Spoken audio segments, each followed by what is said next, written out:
देखिए माँ, हमारी दुनिया की बनावट में शामिल है कि यहाँ पर श्रीमान देखे जाते हैं और धीमान देखे जाते हैं। श्रीमान देखे जाते हैं और धीमान देखे जाते हैं। हमारे वैभव के, हमारी दुनिया में वैभव के दो प्रारूप देखने में आते हैं। एक श्री का प्रारूप है, वैभव के दो प्रारूप, एक श्री संबंधी और दूसरा धी संबंधी। धी का अर्थ, श्री का अर्थ होता है लक्ष्मी और धी का अर्थ होता है बुद्धि।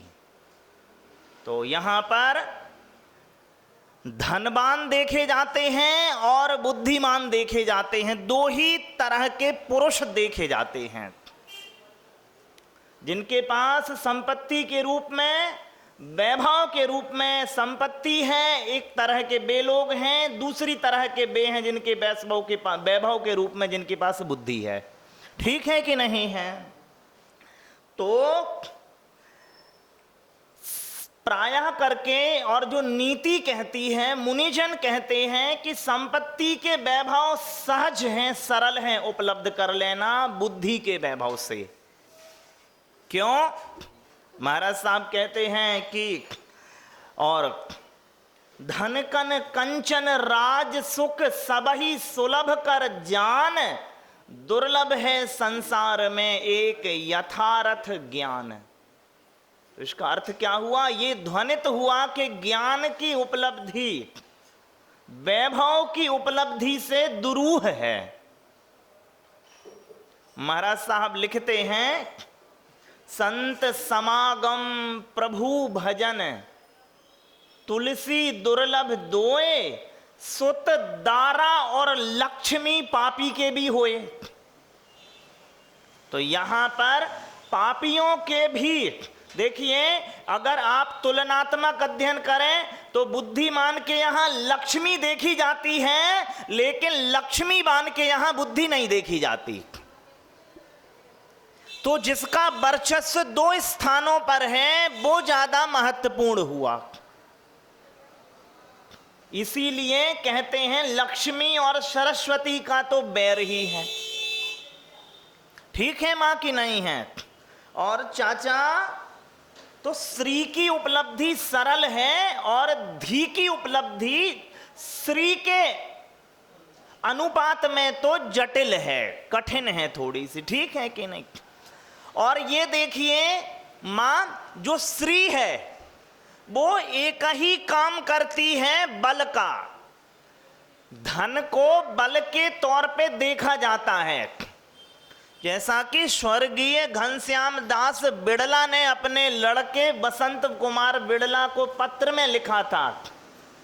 क्या लिखा था? कि चिरायु वसंत, मैं जो कहता हूं उसे बड़े होके और बूढ़े होके भी पढ़ना। कि धन शक्ति है तो इसका बौद्धिक प्रयोग किया तो ये शक्ति के तौर पे काम करेगा, अन्यथा ये शैतान के औजार हो जाएंगे। तो धन जो है वह बल के तौर पे काम आता है, सिर्फ बल के तौर पे। लेकिन बुद्धि वैभव के तौर पे तो कार्यकारी आ ही रही है। देखिए, धन बुद्धि की जगह पे कार्यकारी नहीं होगा, लेकिन बुद्धि धन की जगह पे कार्यकारी होती है। नहीं होती, अभी बताता हूं कैसे नहीं होती।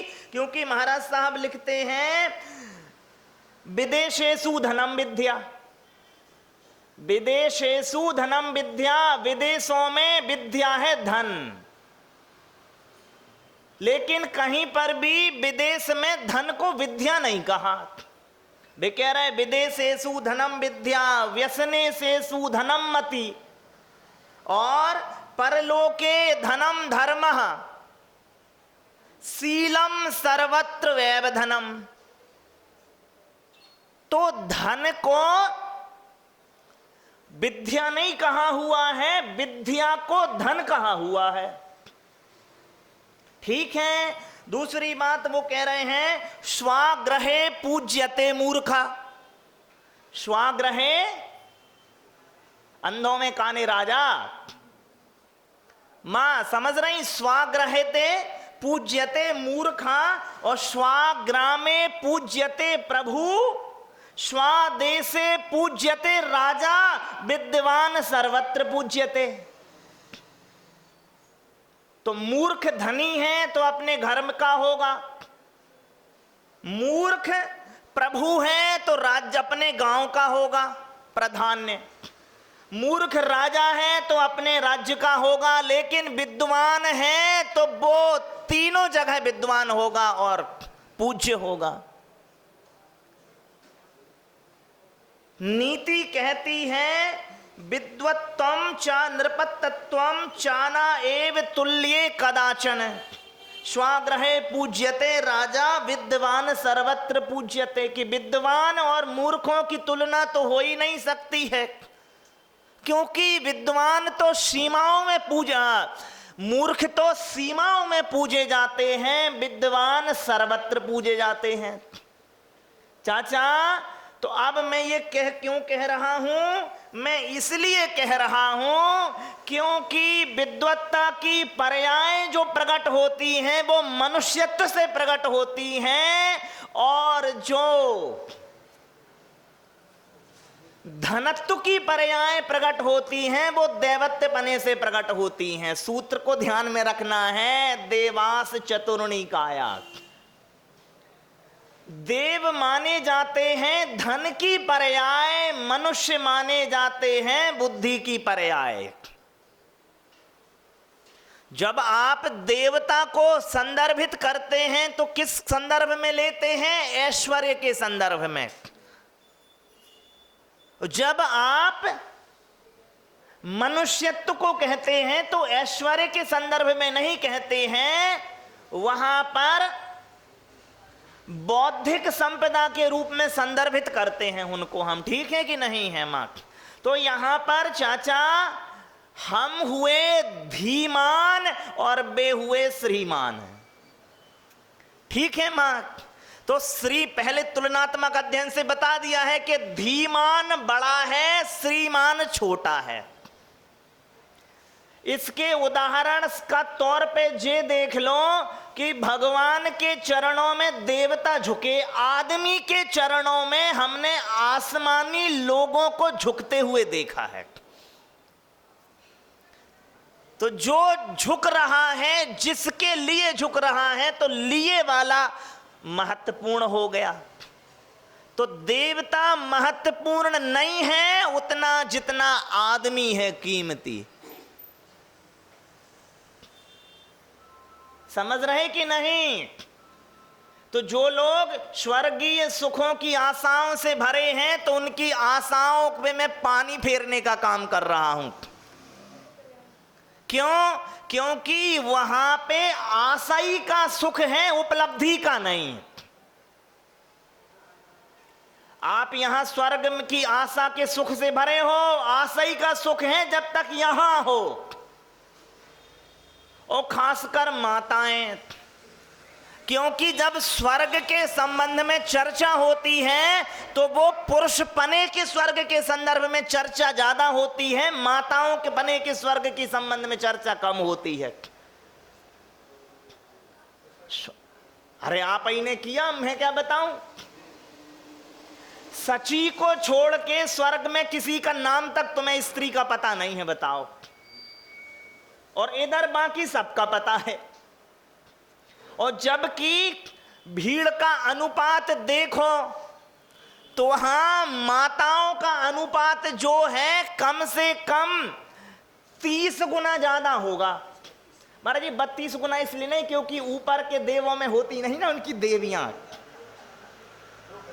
और पंचम स्वर्ग में वो लोकेंद्रों के पास भी नहीं होती है, ब्रह्म महर्षि जो हैं लोकांतिक। तो इसलिए 30% ज्यादा जिनका उनका वहां पे 30% जिनकी ज्यादा भीड़ है उनकी चर्चा उनकी अपेक्षा से नहीं होती, पुरुषों की अपेक्षा से होती है चर्चा। तो आप खुद देख लो। हाँ, 30 गुना ज्यादा होंगे बे, क्योंकि एक इंद्र की कम से कम 32 देवांगनाएं, तो 32 हैं तो 2% इसलिए कम कर दिया क्योंकि वहां कम है ना। तो आप सोच रही हो कि यहीं कई पुरुष दुख दे रहे हैं, समझ रही मम्मी? अगर आप सोच रहे हो यहीं के ही पुरुष दुख दे रहे हैं, तो वहां के पुरुष कम से कम तुम्हारे लिए 33 गुना दुख दे रहे हैं, नहीं 32 गुना। पूछो क्यों? एक तो वो पुरुष हो गया, 31 तुम्हारी सौतें, तो एक तो वो खुद तुम्हारे ऊपर बैठा ही बैठा हुआ है 31, और उसने तुम्हारे ऊपर बैठा रखी हैं। तो जो हम आशा करके बैठे हुए हैं कि वहां कुछ बढ़िया होगा, सबसे बढ़िया अपना घर, जहां आज आप बैठे हो, कहां कि नई नई आंखें हो तो हर एक मंजर अच्छा लगता है, बहुत घूमा शहर अब तो अपना घर अच्छा लगता है। तो मां, ये जो पर्याय है यही सबसे ज्यादा कीमती है। और आप सोच रहे हो अम्मा मर के स्वर्गीय हो जाएंगी, तुम समझ ही नहीं रहे कि अम्मा के वही मेन दुख तो वहां से ही शुरू हुए हैं।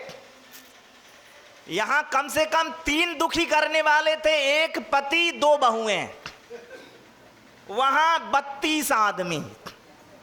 क्या वहां बहुओं का तो प्रबंध है नहीं, उन्होंने सौतों का प्रबंध कर रखा है।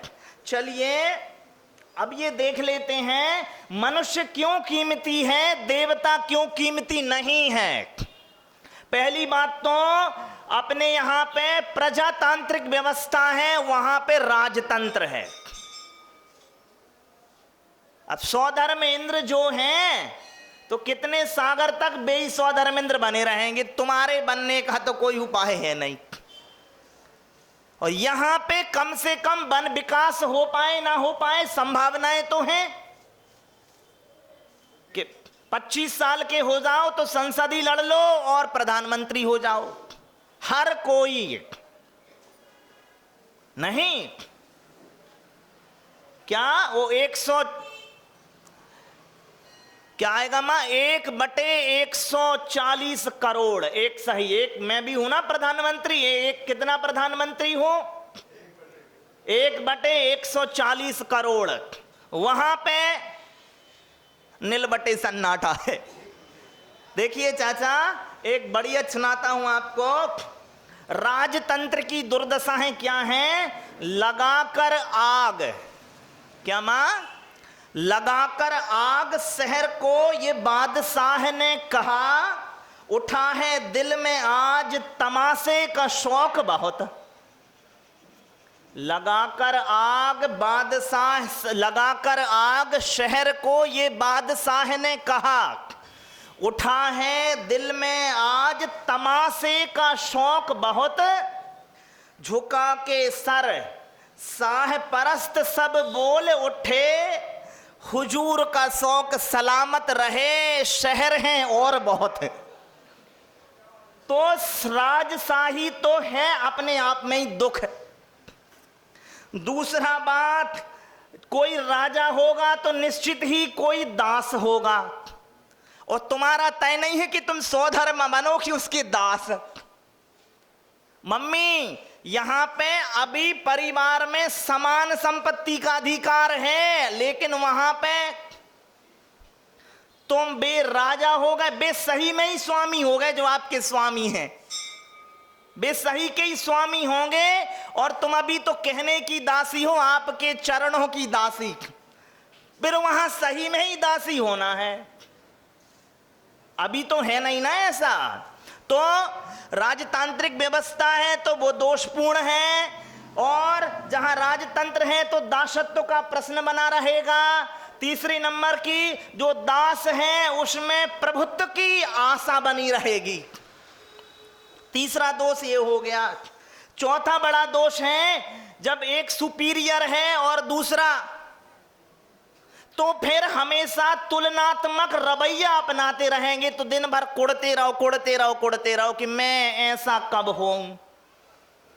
चाचा, और जब भी आप स्वधर्म, कोई देवता स्वधर्म होगा तो पहले वो आदमी के वैसे स्वधर्म हुआ। कोई दास देवता यदि उसे स्वधर्म होना है तो पहले वहां से आदमी होगा, फिर स्वधर्म होगा। तो वहां जाने का विकास का क्रम आदमी से होके जाता है। ठीक है कि नहीं है? और वहां पर व्यक्तिगत विकास की संभावनाएं नहीं होंगी, क्योंकि धीमान और श्रीमान में वहां पे हमेशा श्रीमान ही श्रेष्ठ रहेगा, धीमान के श्रेष्ठ होने के कोई अवसर नहीं है। ठीक है कि नहीं है? और जो अपन ने बताया था कल, शारीरिक संयम का अभाव है तो शरीर की आधीनता स्वीकार करनी तुम्हें, फिर वहां स्वधर्म पे शरीर हावी है कि नहीं है? आपके ऊपर तो ये दोष नहीं है ना। और जो सबसे बड़ा दोष अभी हमने गिना दिया है कि माताओं के और पिताओं के जो विभाजन है, तो उसमें बड़ा दोष है भैया। तो अब आप ये समझ लीजिए, देखिए कथा ये आती है, समय हो रहा है कि भगवान दीक्ष संन्यास, भगवान महावीर के संबंध में कथा है कि भगवान संन्यास लेने जाते हैं तो स्वर्ग से देव उपस्थित हुए और वैशाली के नागरिक भी इकट्ठे होते हैं। तो देवता कहते हैं मैं पालकी उठाऊं, और नागरिक कहते हैं मैं पालकी उठाऊं। तो भगवान कहते हैं सुनो, पालकी बोई उठाए जो श्रेष्ठ होवे। तो पीछे कौन हुए? पीछे कौन हुए? देवता पीछे हुए, क्योंकि उन्होंने स्वीकारा कि श्रेष्ठपना हम में तो संभव है नहीं। अब आप मां, जिस जीवन को भगवान ने श्रेष्ठ ठहराया है उसी जीवन को आप जी रही हो, और इसमें आपको श्रेष्ठता नहीं दिखती है। श्रेष्ठता दिख रही है कि मर के स्वर्ग चले जाएंगे तो वहां श्रेष्ठता पाएंगे। आप देख लियो, आदमी की गति से वहां पे कम श्रेष्ठता है।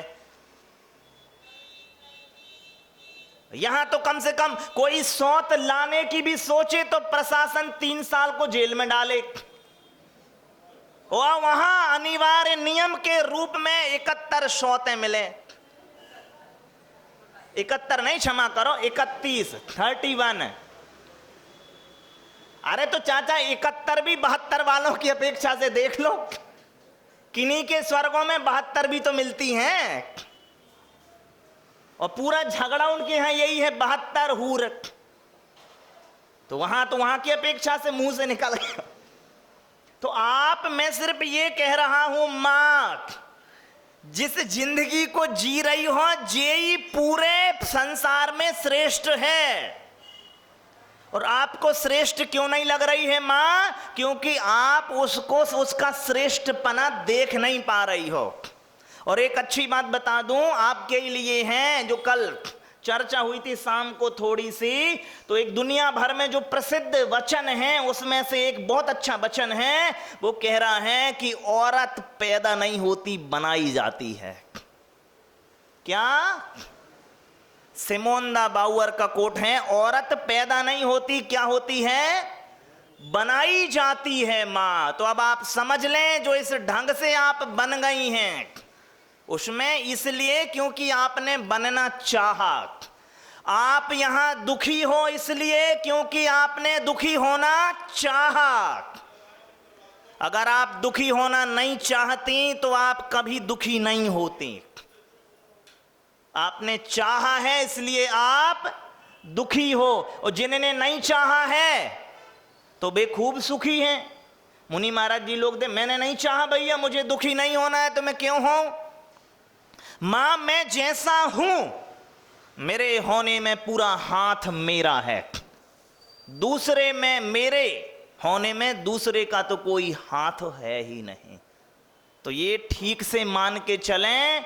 तो अभी तो चर्चा देवों की शुरू हुई है, तो देवास चतुर्निकाया, चतुर निकाय के देव होते हैं। अभी तो मैं ये बता रहा हूं सिर्फ कि अपना घर अच्छा है, और जिन्हें अपना घर अच्छा नहीं लगे, पराये का लगे, तो फिर अभी आगे उनकी भी परायेपन के भी थोड़े बहुत सुख तो होते ही हैं। क्योंकि आगे का सूत्र देखिए ना क्या लिखा हुआ है, आदितस्त्रिषु पीतांत। हाँ, आदि, वहां पर भी शुक्ल लेस्या इत्यादि का विधान है। इतना बुरा नहीं है जितना मैं कह रहा हूं, लेकिन मेरे घर से तो वो घर अच्छा नहीं है। अच्छा है लेकिन उतना अच्छा नहीं है जितना अपना घर है। तो सभी लोग मैं चाहूंगा कि अपने घर का आदर करें।